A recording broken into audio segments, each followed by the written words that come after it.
ఇక డీటెయిల్స్ చూస్తే తెలంగాణ రాష్ట్ర ఎక్సైజ్ పర్యాటక సాంస్కృతిక శాఖ జిల్లా ఇన్ఛార్జ్ మంత్రి జూపల్లి కృష్ణారావు గురువారం రాష్ట్ర ముఖ్యమంత్రి సలహాదారులు వేం నరేందర్ రెడ్డి, ప్రభుత్వ సలహాదారు పి సుదర్శన్ రెడ్డిలతో కలిసి ఆదిలాబాద్ జిల్లాలో పర్యటించారు.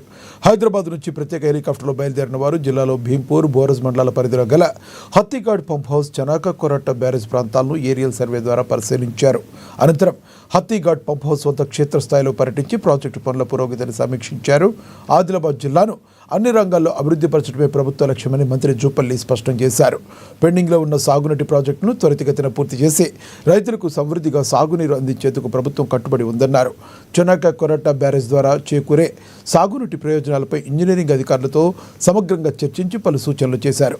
ప్రాజెక్టు పనుల్లో వేగం పెంచి నిర్దిష్ట గడువులో పూర్తి చేయాలని ఆదేశించారు. జిల్లా కలెక్టర్ రాజేష్ షా ప్రాజెక్టులకు సంబంధించిన సమగ్ర వివరాలు, జిల్లాలో కొనసాగుతున్న అభివృద్ధి కార్యక్రమాల పురోగతిని మంత్రికి వివరించారు. అనంతరం బాల్య వివాహాల నిర్మూలనే లక్ష్యంగా జిల్లా యంత్రాంగం చేపట్టిన అభయ కార్యక్రమానికి సంబంధించిన ప్రత్యేక పోస్టర్లను మంత్రి ఆవిష్కరించారు. బాల్య వివాహాల నివారణకు ప్రతి ఒక్కరూ బాధ్యతగా కృషి చేయాలని ఆయన పిలుపునిచ్చారు.